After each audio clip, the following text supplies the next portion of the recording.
You ready? Yes. Okay, cool. We're ready. We're here. We're doing it.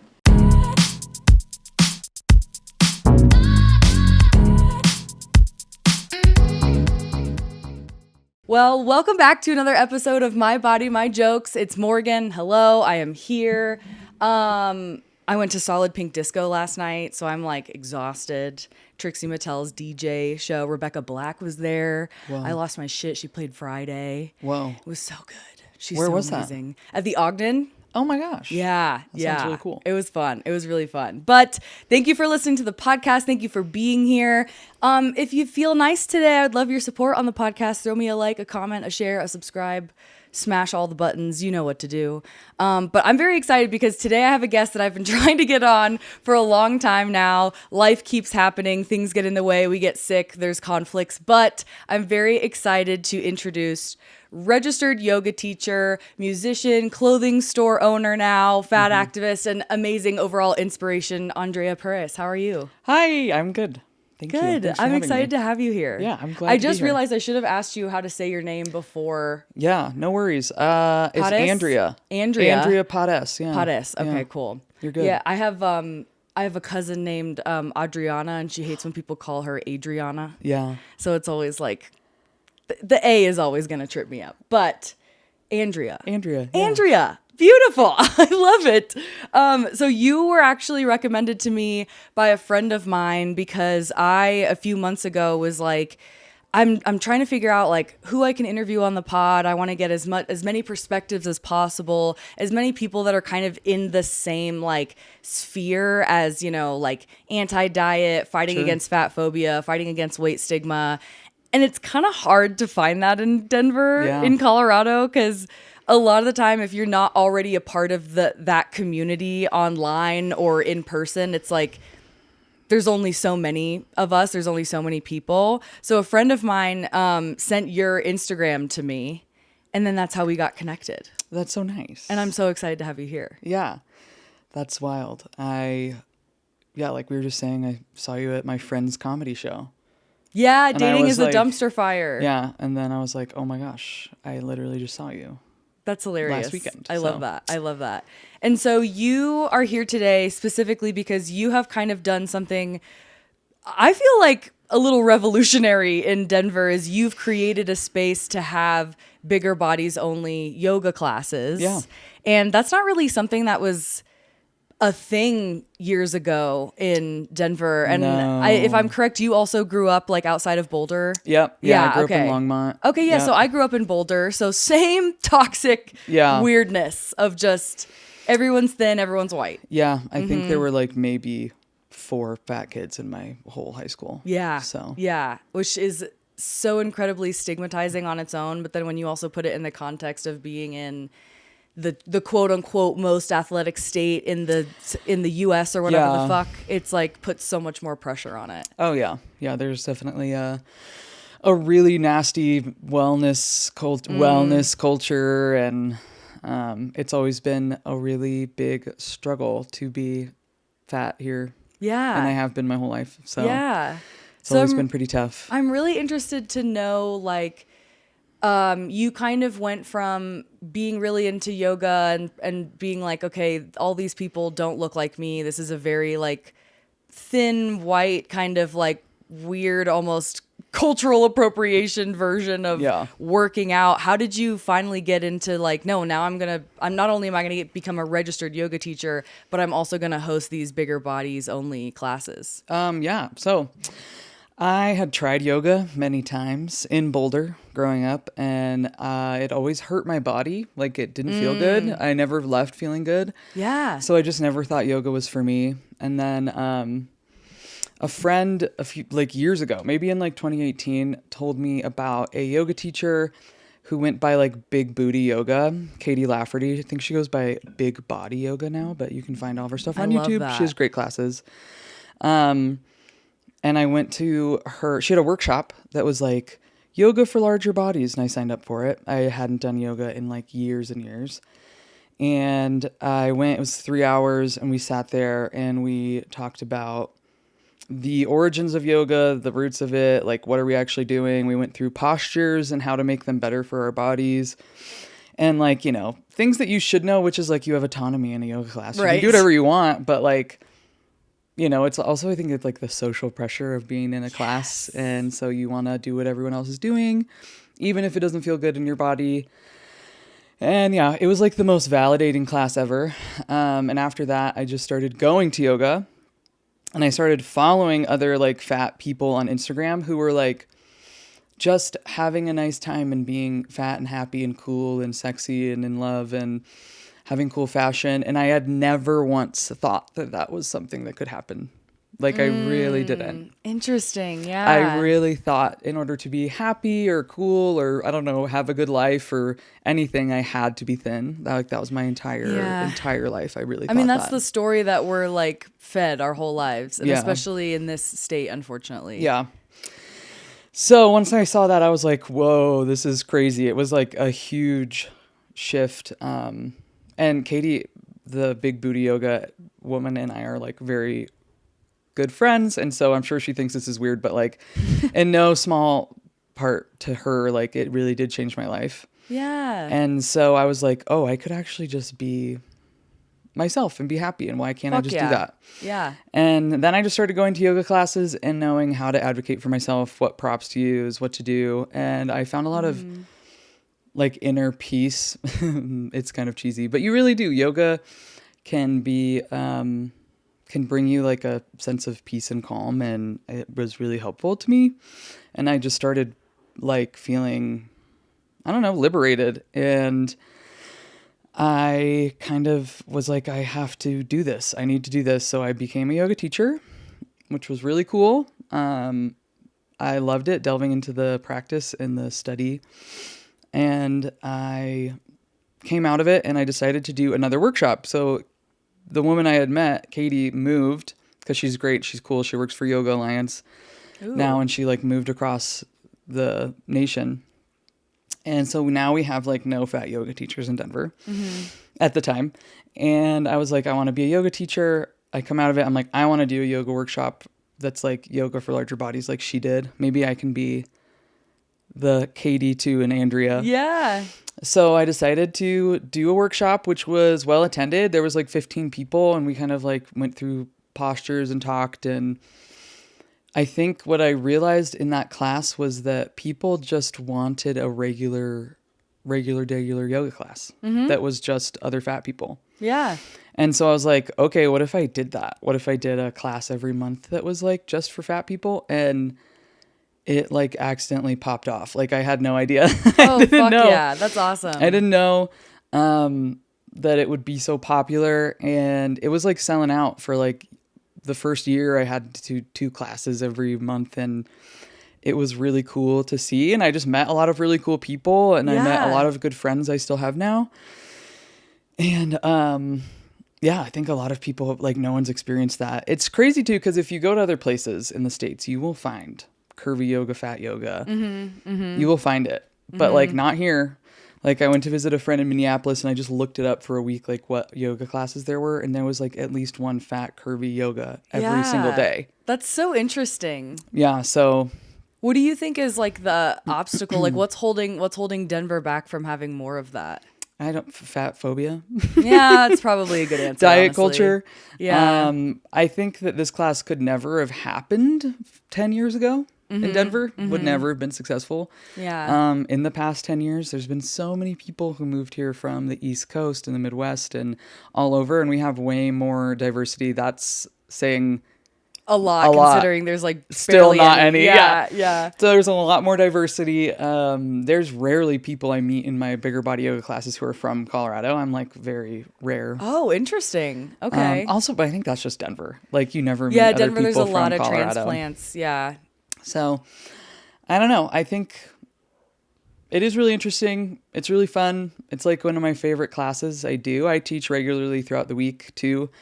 And I love my bigger body yoga class. It's really fun. Sometimes people come up from Colorado Springs and Parker and Fort Lupton and all these places that are like hours drives just to come to my class once a month, which is really beautiful. And people make a lot of friends. I mean, we listen to really good music. I am not someone who will like put chanting and chimes. Yeah, you don't and, play like 580 frequency for an hour straight. No, I don't do that. So I'll play fun music always.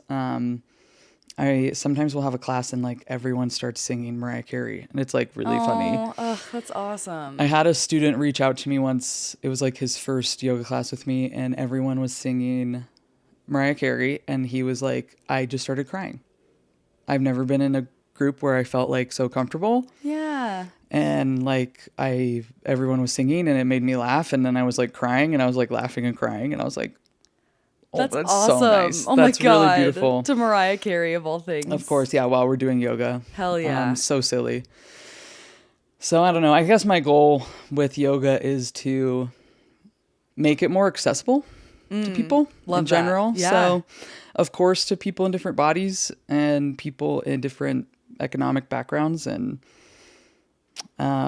people who would never go to a yoga studio because it's just not their thing. Like I used to do punk rock yoga once a month at Barkentine Brewery, and it was so much fun because I would get the weirdest people. Like a little punk rock family with like dyed hair and piercings in their little punk rock kid, and they were never going to go to a yoga studio, you know? Yeah.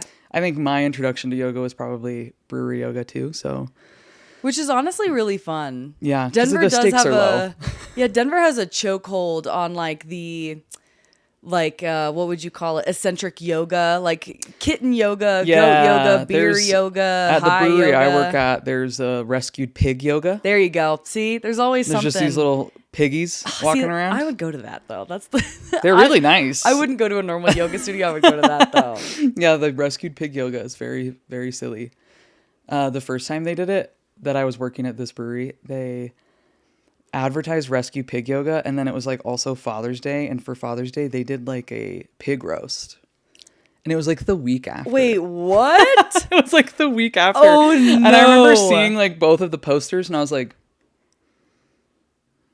this is like is it the same pig? This is a Freudian slip. Like something in the Matrix is off. Very silly. I really want to know, because this is something that I have struggled with a lot as someone who lives in a straight size body, but has been bullied relentlessly my whole life, partially just from growing up in Boulder, and has been considered fat or living in a larger body. But then at the same time, like, I benefit from thin privilege or from like straight size privilege. Sure. How do you decipher like what is a bigger body, right? What do you do? Do people ever show up to the class and you're kind of like, maybe this isn't for you, but you're here now? What do you do in that situation? It's a good question. A lot of people reach out about it. Some people are like, am I fat enough for this? Yeah.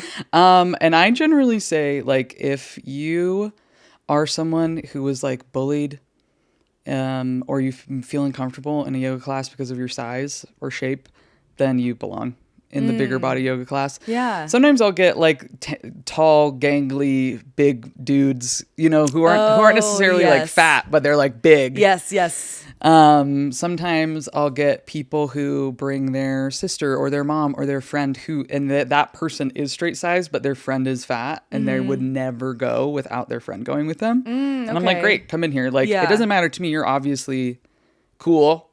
So get on in here. I'm not judging anyone's size. If someone walked in the door and I was like, and can you shop at Target? Yeah. Can you buy clothes at, American Eagle? Yeah. I don't judge people on their sizes when they walk in. I do make it very clear, I think, on all of like the marketing and stuff, like who the class is for. But I get people who are probably, I don't know, mid-size. Yeah. Another term that is one of those things where it's like, anytime I see someone use it, it's like never correct. Everyone always has an opinion on whether you're thick, curvy, big, whatever. Yeah. And it's so exhausting. Yeah. Have you seen Sinners yet? No. The movie? Everyone says that I should, though. I keep forgetting to. It's really good, but there is an actress in it who is, I would say, plus size.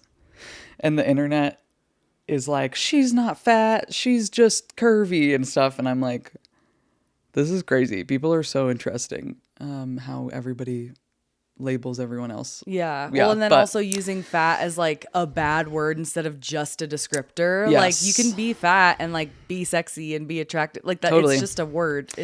That's definitely something hard like I have a hard time with. And why I named my class Bigger Bodies is because people get, when you say fat, they're like, ooh, it's like trauma. It's like linked to people bullying you. It's linked to medical mistreatment. It's linked to you being mistreated at your job. It's linked to you not, it's like so much trauma is in that word that I decided not to put fat in my Bigger Body yoga class, like, title. And now I'm like, well, now it's just how it is. It's been that way. It's consistent. I'm not changing it.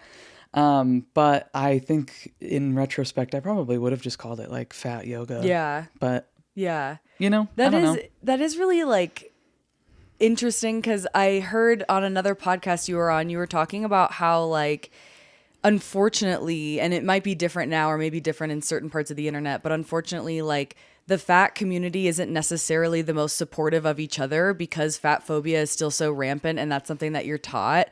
I'm curious to know, in your experience, or maybe in what you've seen from like other people, friends, whatever, like, how are fat people fat phobic to each other?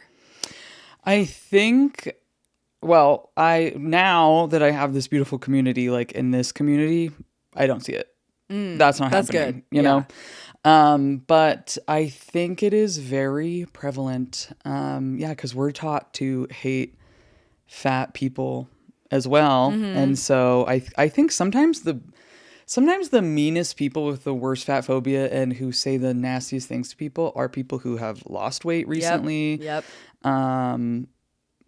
Like fat people can be so mean to each other and judge each other really harshly.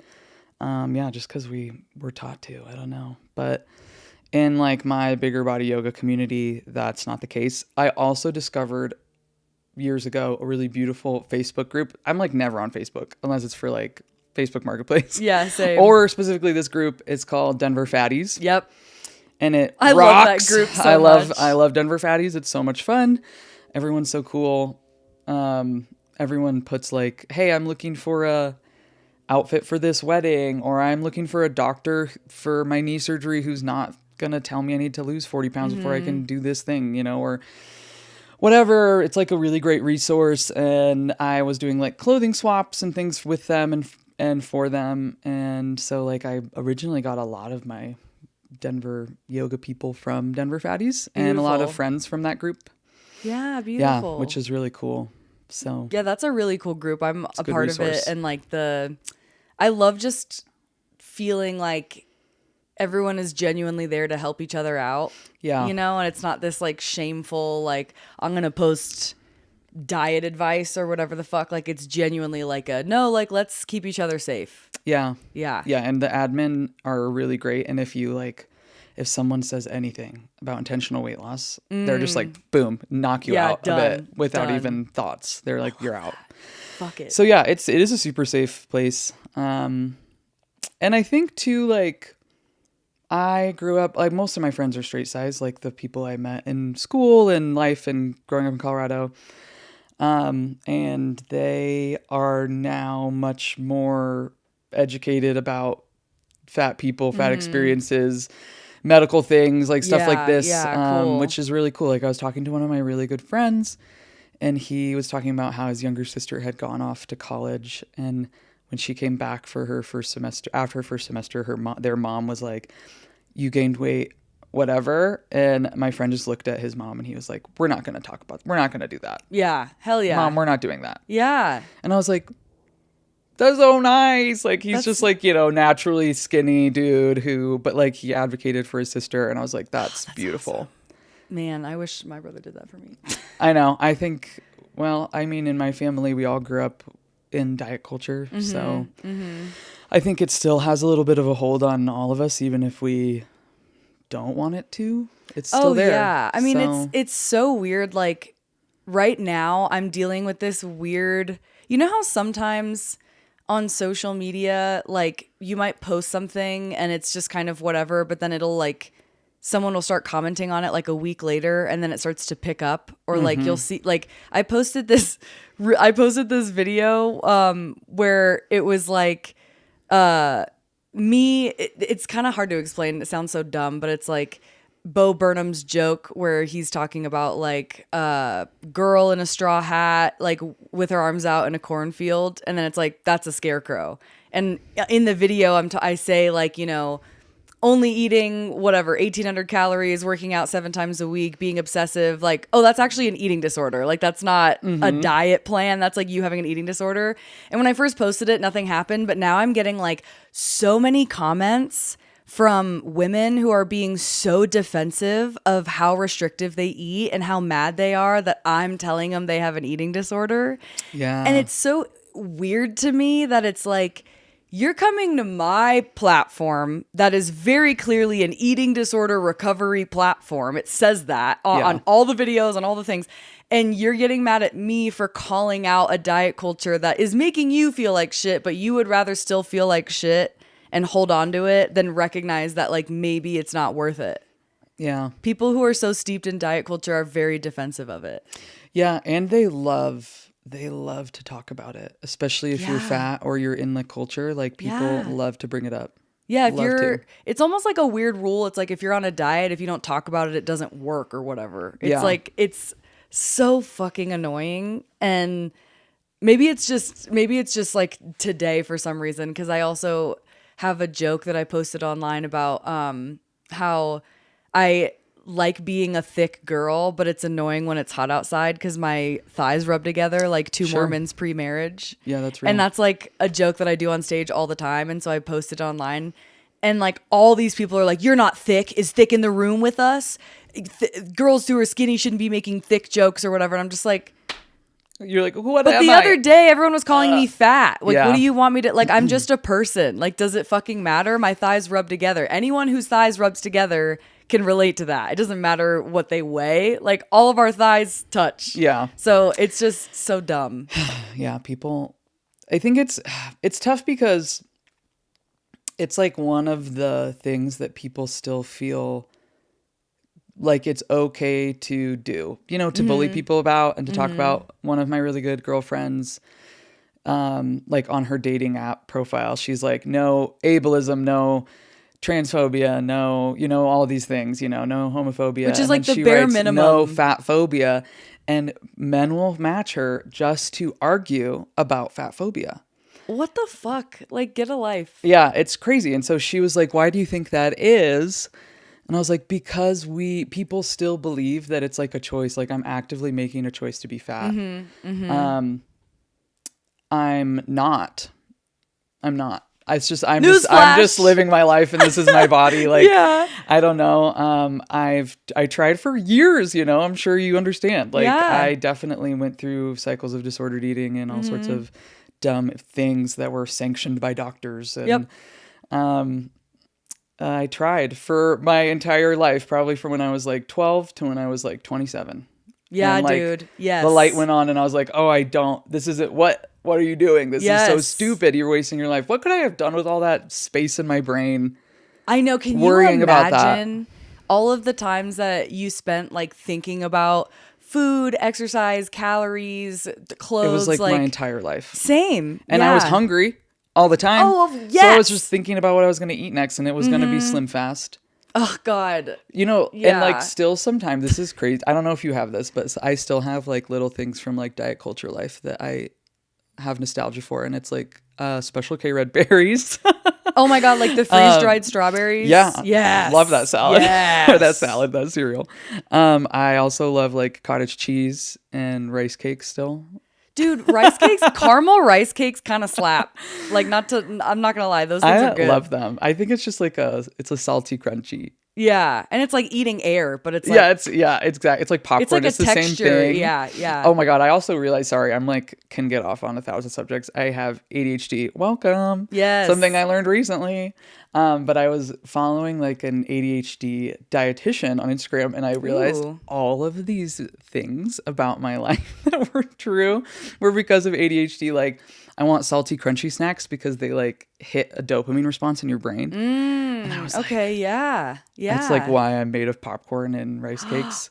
Oh, that's interesting. I and wanna like follow that chips person. and I was also like recently 2 years ago diagnosed, so I was like, oh, that makes sense. That Isn't I've that been wild? thinking like that. Yeah, so many women specifically get diagnosed later in life. Women and like LGBTQ people, like I don't know why, because it's almost like when men have ADHD, it's like so obvious when they're 6 that they're like, let's give them Adderall. Yeah. And then for women, it's like, oh, you're just anxious.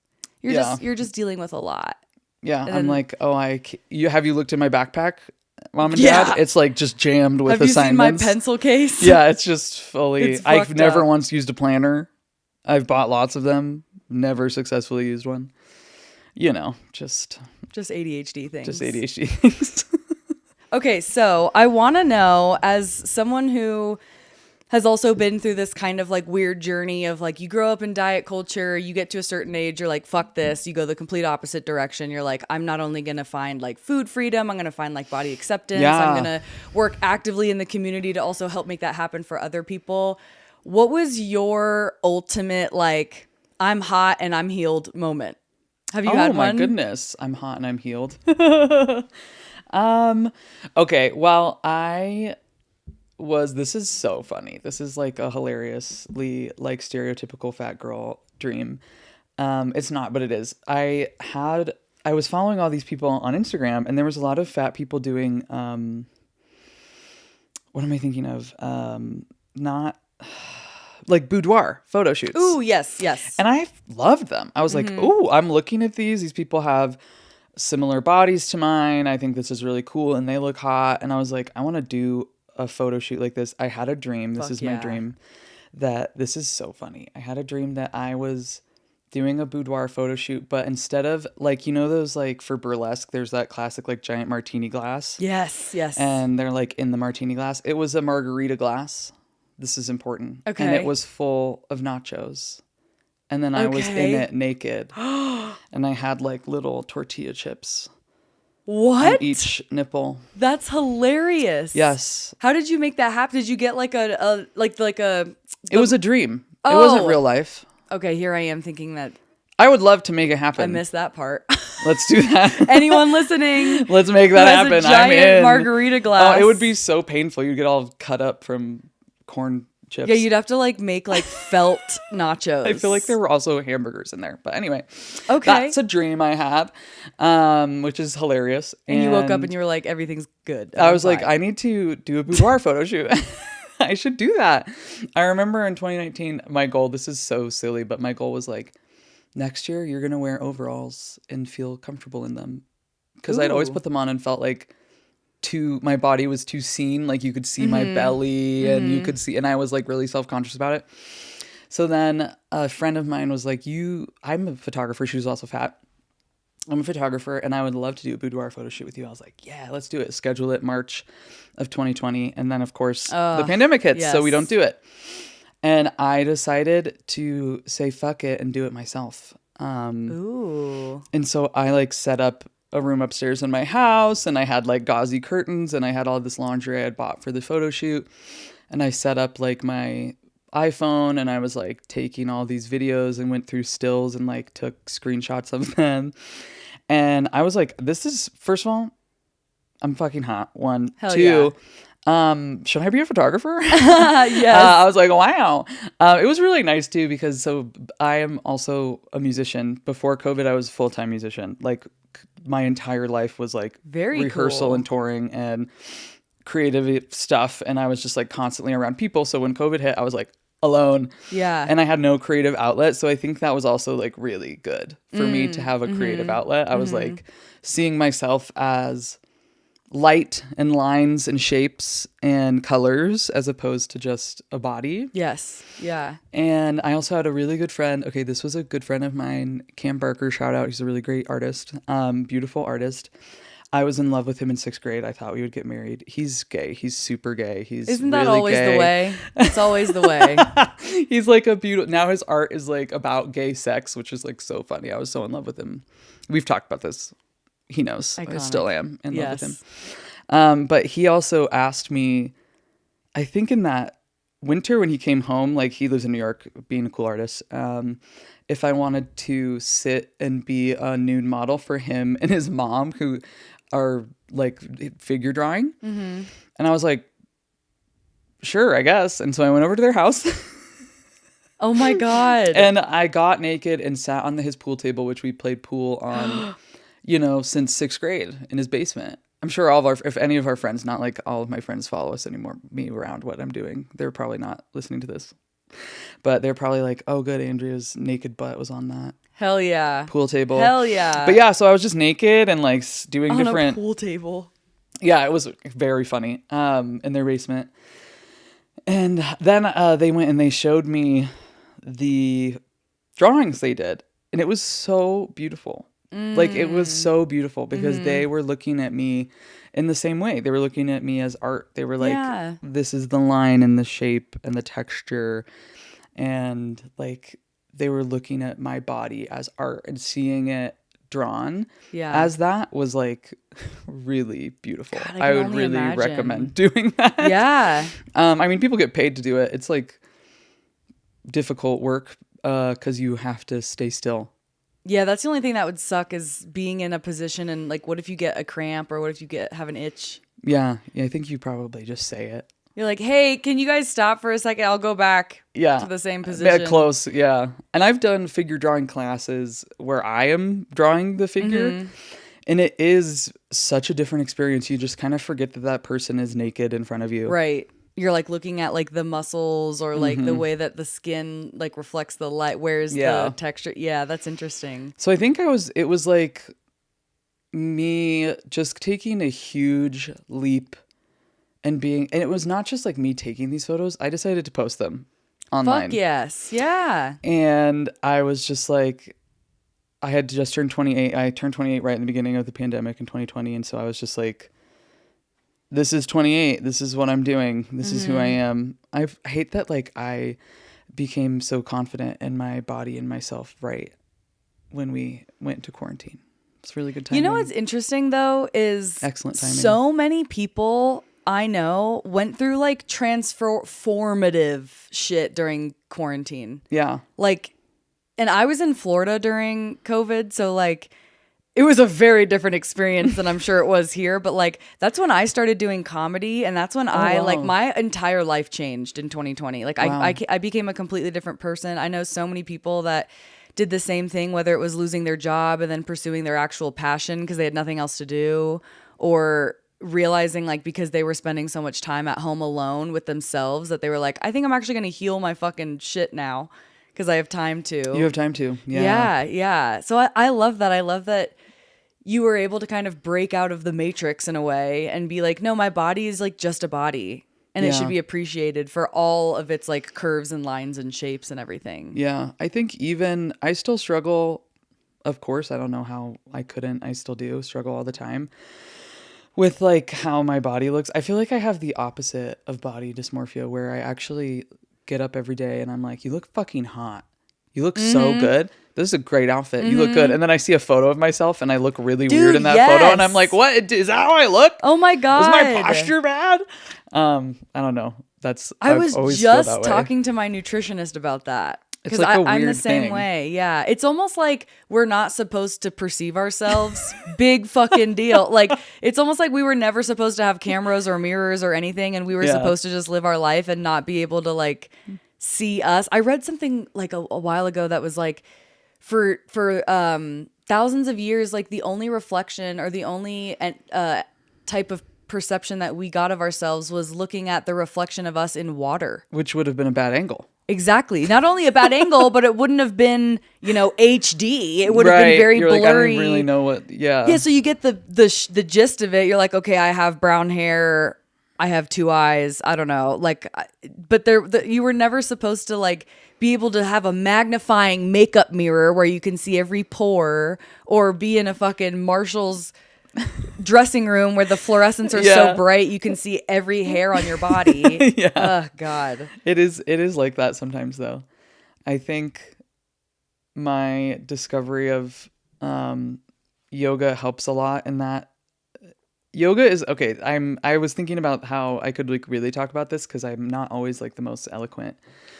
I can talk for hours, but is it Please poetry? do. No. I think so. Like for me, yoga, and I would hope that most people, though I know this isn't true, yoga is a practice of liberation through embodiment. And if you yoga is like it's a practice that makes you stop and actually think about your body and live your life through your body, as opposed to just writing in your body and disassociating. Yeah. Which I think is what we all probably do in society now. Yes. We have no awareness of our body, or we like blame our body, or we think we can change our bodies, or we hurt them or whatever, right? We don't live through them. And through yoga and other practices too, dance. I know you like to dance too, right? You're like a dancer. I love dancing. Yeah. Through movement sometimes, and other practices, maybe it's art, maybe it's photography, stuff like that. You can kind of get back into your body. And through yoga, it's a practice of embodiment, and we become aware of ourselves. And in this moment, we become aware of our bodies. And I think you become more aware of nuance. And if we can relate to ourselves and our bodies and be in the present moment instead of like out here disassociating, being in the future and in the past, we are able to relate human to human a little bit more. Like it's a practice of humanity. And you can kind of like pause and relate more to other people because you can relate to yourself. So I think like the first step, a natural step in liberation, a practice of liberation, is noticing your relation to people, other people, and to humanity.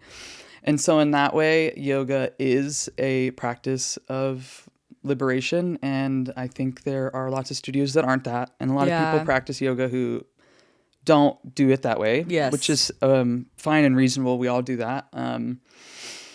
But for me, I've always thought yoga was a practice of liberation. That's how I fell in love with it so much. And I think that's how it also healed my body. Not only did I find all these examples of these people who changed my world, but I also like stopped and I heard myself and I listened to myself and I could feel my body. And as someone who has been told that it's like me against my body my whole life. I can do something to change this body and I must. It's my fault. Right. All of this is my fault. It's like your duty in life to change it. Yeah. Yeah. And I also have some chronic illnesses. And so like when you have health things, it makes it so hard to be in your body. It really does. And if you're in a marginalized community, because everyone is just villainizing you and your body. And so taking the time to stop and listen can be really difficult. First of all, it's like not easy. It can be really uncomfortable. But like listening to your body and honoring it and doing what feels right and taking control over these things, like it can be very liberating. So I think that is also why yoga has been so important to me, not only for the community I've built. Like that is the reason why I'm a yoga teacher, is that essence. That has created this beautiful community around me that I can't even describe. It's like really cool.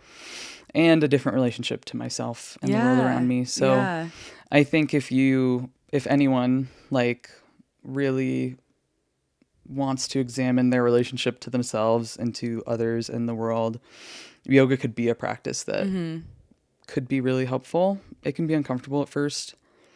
My yoga teacher, Jordan Smiley, he owns Courageous Yoga in Denver. Highly recommend. He's great. He was like, said to me, he was like, Andrea, you're so authentic and vulnerable in yourself all the time that like it will make other people uncomfortable, but it will also make people like want to be like that and near you. And he was like, I really want you to practice, because a lot of people go to yoga training and they just want to deepen their practice of yoga and learn more and maybe take a class, something like that, like meet new people, which you can't blame them for. That's great. It's really fun. I would recommend it. But he was like, I just need you to do that. And I was like, okay, heard. Like, I hear you. So I think, I don't know. It's interesting. My whole life I've spent putting my body in front of people because I was a full-time musician and I still am a musician.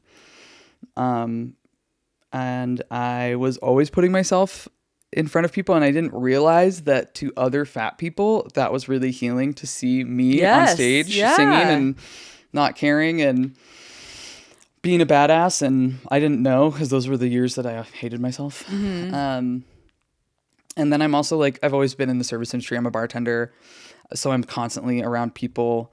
And my body's always part of everything I do. And I'm a yoga teacher and I teach music. And, I'm like, my body's always in front of people. And I think because of that, I've accidentally made my body and my life kind of political in a way. Yeah. And so I'm, it's like, I guess there's some choices, and the choice I made was to be, I don't know, loud and love myself. But isn't it weird that even just that decision in and of itself is like political?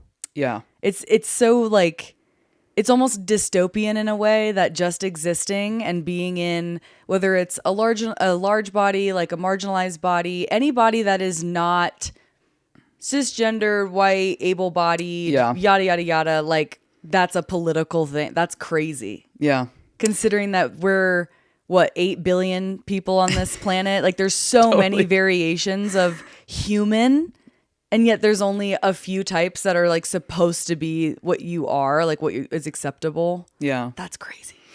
It is really crazy. I mean, yeah, it makes things hard. It makes life, especially in Denver. I think people really don't get that. In Colorado, it's so fat phobic. I'm like, I swear it's really tough. It makes life hard. It makes dating hard.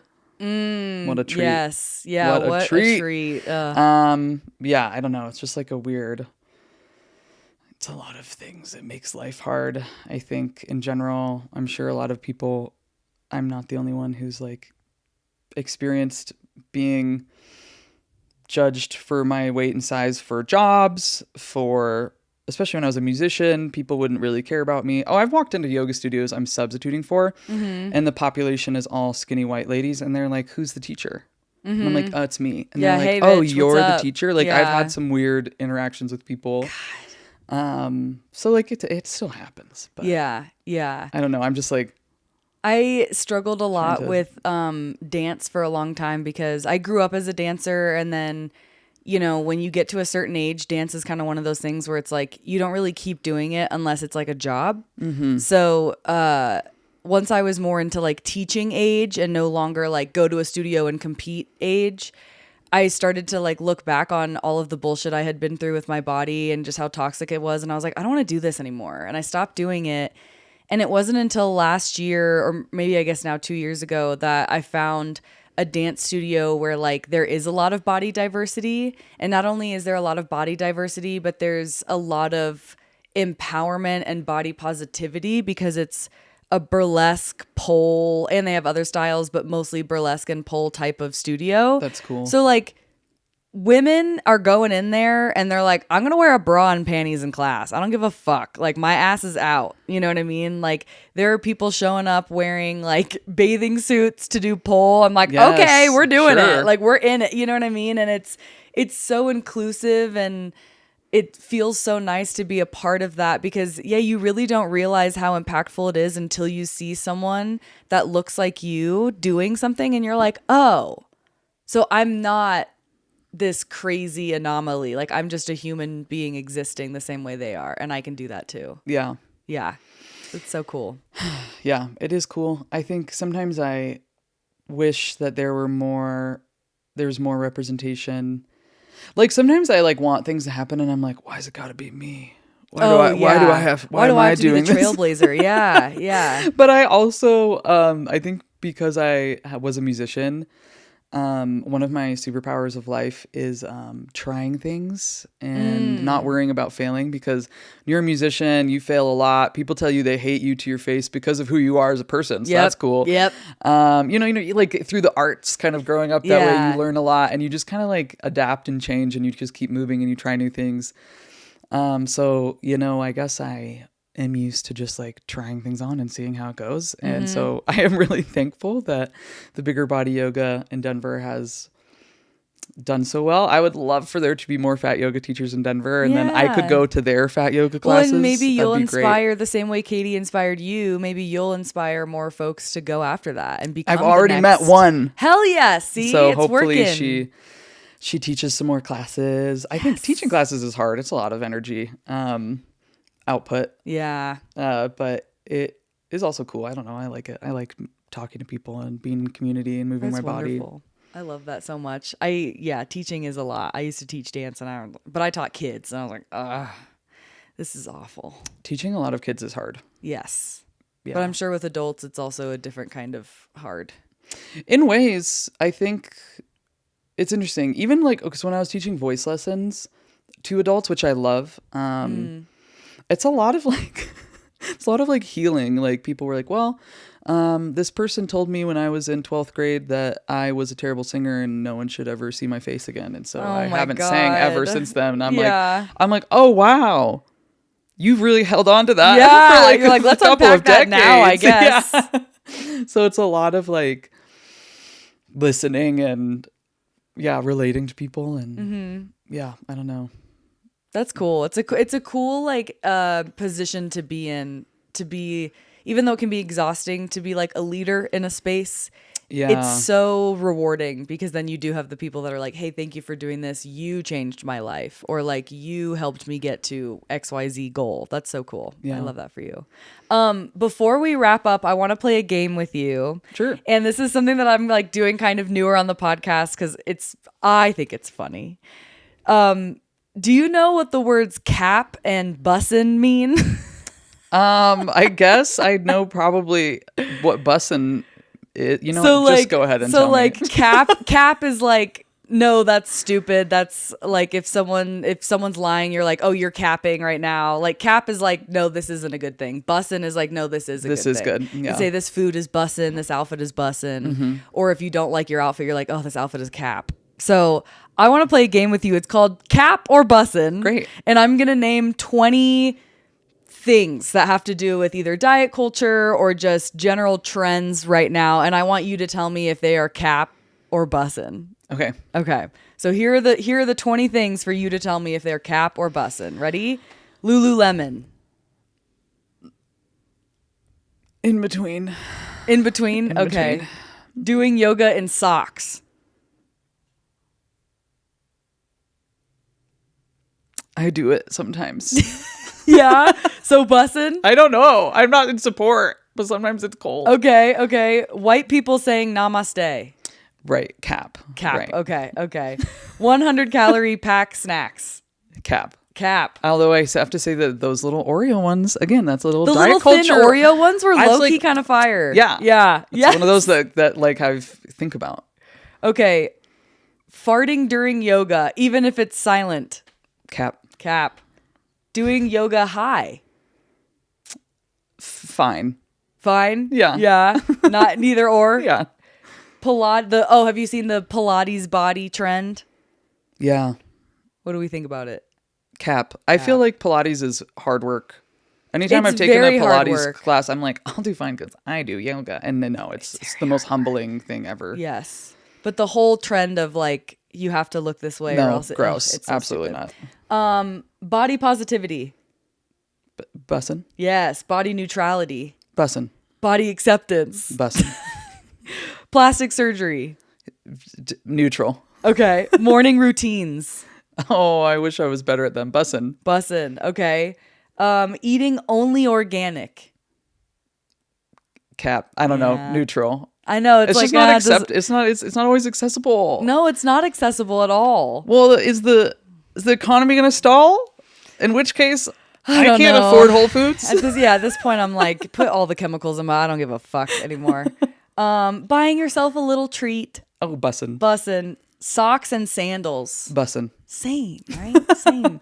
I'm sorry, but wearing like crew socks with Birkenstocks is like a spiritual experience. Yes. Also, I was at a 90s party last week and I forgot that we all wore like those cute socks with the frills in our like little platform sandals. Yes. Yeah. Oh my God. I have so many of those socks. That's so funny. Romance fantasy books. Bussin'. You're like looking at my shelf. You're like, I know they're great. I've read those. Yeah. Ooh, Ozempic. Cap. Dating apps. Cap, I guess. I know. It's like, do I use them? Yeah. They're there when you need them. Have I met some people who are nice? Yeah. Yeah. Some. Keyword some. Yeah. Okay, last one. Fetishizing larger bodies. Oh, Cap, right? Yeah. It's always interesting to me when we see like, because it's always men because they're gross. the fetishization, I don't even know if that's how you say that, of larger bodies specifically just for a sexual purpose and not for like, oh, that person's just existing. Yeah, it's a thing. It's also, you were like, let's wrap up. I find that the super athletic, ripped gym bros really, really want to have sex with all the fatties. Always. They don't want anything else from you. In private. Yeah. I mean, if you're the good people, they'll keep you around. They want you to be in a relationship with you, but like, there's not a ton of them out there. Yeah. It is a weird, what's the word for that? Maybe like a cognitive dissonance almost, where it's like they're so steeped in like their own, honestly, eating disorder or like diet culture, but then they're like, but I want to fetishize this person living in a larger body, but I'm almost like embarrassed about it because of my own subscription stuff. to diet culture. Yep. Yeah, it's really odd. That happened a lot. Like, I feel like when I was growing up in Boulder, it was like that, where it was like boys would like tell me I was cute, but then they would also be like, you're cute for like a big girl. Yeah. And it was like, so I'm not just like cute. I'm like only cute, but you almost feel bad saying it because I'm bigger. What the fuck is that? Yeah. Stupid. Yeah. It's very stupid. It's very stupid. Up. I am so happy that we got to have all of this conversation. I feel like we touched so many things. Yeah. I feel like we solved all the problems of the world. That's what I always like to say. Right. But I do have something that I have all of my guests do. And you know what? I just realized I didn't ask you the one question I always ask every guest. So I'm going to ask you that question. Great. And then I'm going to have you sign the affirmation board. Perfect. Woo! Okay. So normally I ask this towards the beginning of the episode, but we were just so enthralled in conversation, I forgot. But I always like to ask people, what is your current relationship with your body? What a complicated question. Right? I know. So because I move my body so much on a day-to-day basis, like I will teach anywhere between like 4 to 10 yoga classes a week, which is a lot. Yeah, that is a lot. I, walk my dog 2 or 3 times a week. I power lift. I go to dance class. I do a hip hop class. Where? I should tell you. You should come with me. Block 21. Oh, I haven't heard of that place. So much fun. Okay. It's a lot of fun. Cool. And I just do and I'm a bartender, so I'm like constantly moving my body. So I feel like my relationship to my body is like fully on a physical, what do you need and like how does it feel basis. That's awesome though. Right now. I think I also we briefly talked about it, but I just started a plus size only resale thrift vintage clothing store. And so I also am thinking a lot about like fuck fashion standards, and I'm gonna wear whatever I want. Hell yeah. And just being free in fashion. So I don't know, I think it's a lot, my relationship with my body right now is a lot about physical feelings, because I'm like, oh, my back when I wake up. What do I need to eat now? What's happening? The sun, water. I'm always dehydrated. So I feel like it's a lot of me noticing what I actually need to be a human. And then I think appearance-wise, I don't know, I'm feeling neutral about myself. I love wearing weird, fun fashion and going thrifting and wearing vintage and stuff. So that's my new second, third, fifth, 100th career I've started in my life. But cool. Yeah, I don't know. It's a delicate balance. It is, and sometimes people answer that question, and the different interpretations are kind of fun to watch and listen to, because sometimes people assume that relationship with their body means relationship with their appearance. And then other people interpret it more as like, oh, what's my relationship with my thoughts, feelings, physical cues, mental cues, things like that. Yeah. And so that's why I asked that question, because I'm very curious to know like what the answer is and how people interpret what does relationship with your body really mean? So many parts. Yeah. And so I think it's cool that yours is a little bit more like physical cues. You're like, I work a lot. Like I do a lot with my body. My body keeps up with me, and I'm thankful for that. But I got to make sure like, hey, you good? Yeah. If you have ADHD, you probably also have had a hard time remembering to eat until the end of the day. And then you eat snake meal. Yeah. which is not Yeah. a good thing. Yeah. Which Or you is- just like forget to even like drink water Yeah, or and you're like why take does your my head meds hurt? or Why yeah. am I dizzy? Yeah, you're like, what the fuck? I've been sitting for 5 hours straight just doing this one task. What? Okay, I need to go Whoops. do something else, I guess. Yeah. Yeah. It's wild. But yeah, so I think a lot of it has shifted to like physical functionality. Yeah, I don't know.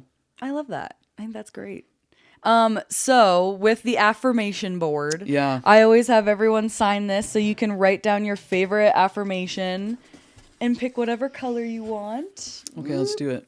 Oh, of course that fell.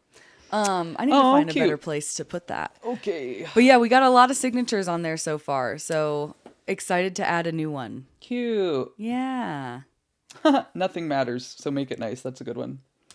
Yeah, there's so many different types of affirmations on there. That's why I love doing it. Yeah, this is fun. I was wondering what people would say. I used to be the type of person that wrote like affirmations down on sticky notes and put them on my mirror, and I haven't done that in a long time because it started to feel kind of like fake in a weird way. Yeah. Like I didn't really believe it. And so now I'm like, okay, what if I just have like this? Yeah. And I'll just look at the board every few days. It's and definitely remind curious. myself. Yeah, it's interesting. I found one that kind of relates to what we were talking about earlier, which I'm not someone who like thinks about quotes a lot, but I saw it says it's loving yourself is the greatest act of revolution. Ooh, that's a good one. Loving yourself is the greatest act of revolution. That is such a good point too. I was talking about this with a friend who is not white, and she was like, yeah, I feel that in my bones, because if I love myself, it's a slap in the face to the white supremacy and the patriarchy and all these other things. And I was like, yeah.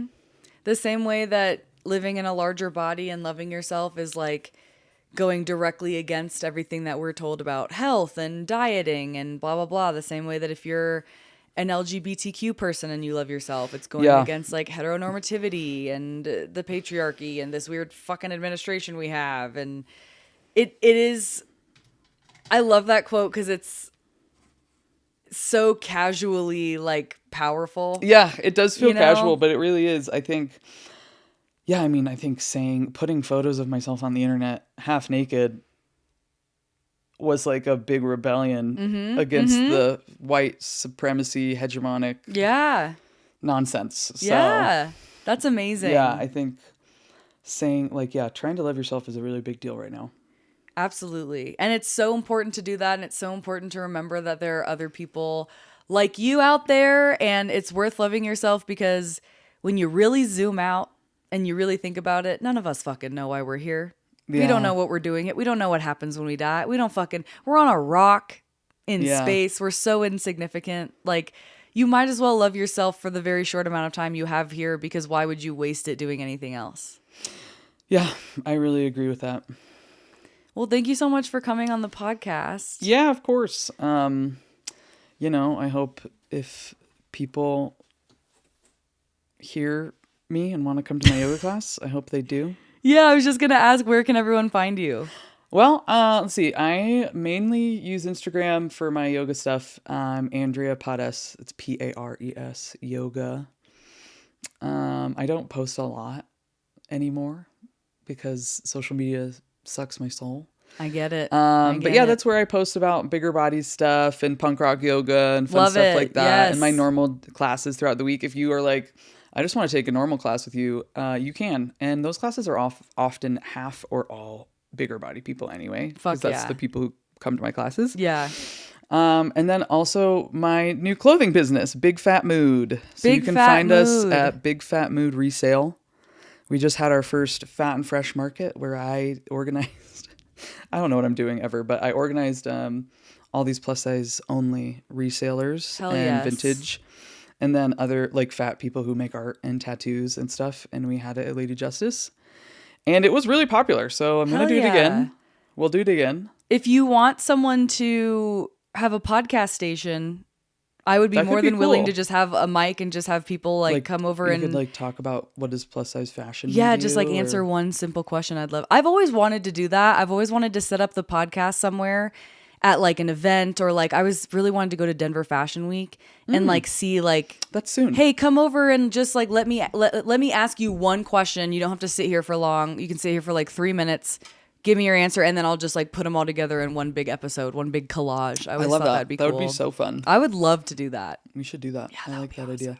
And it was a big range of people who came. Yeah, that's from beautiful. like sizes, large to 6XL. I think it was a big beautiful mismatch of all sorts of humans. So hell yeah. Okay, cool. Well, thank you for being here. Yeah, thank you for Andrea. having me. I appreciate it. I'm so glad we finally got to connect after so many reschedules and everything. I know. I'm always worried that when I get recorded, I sound boring.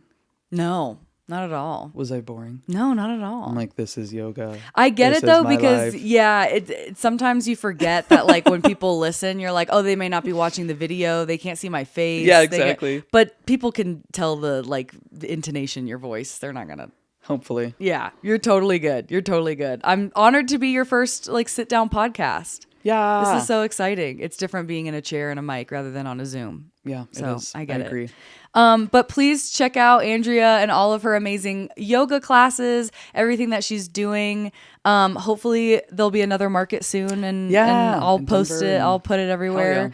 yeah. And if you're in Denver, feel free to come to a comedy show. Yeah. They're on my website somewhere.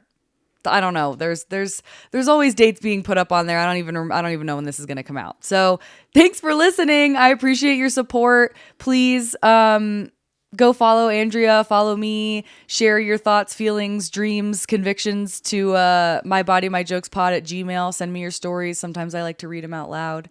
And thanks for listening. I'll see you next week. Bye.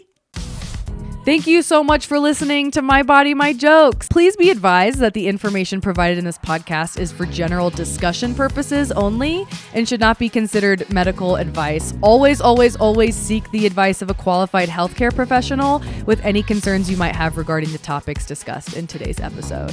Also, if you or someone you know is struggling with an eating disorder, please call the National Eating Disorders Association helpline at 1-800-931-2237. Bye.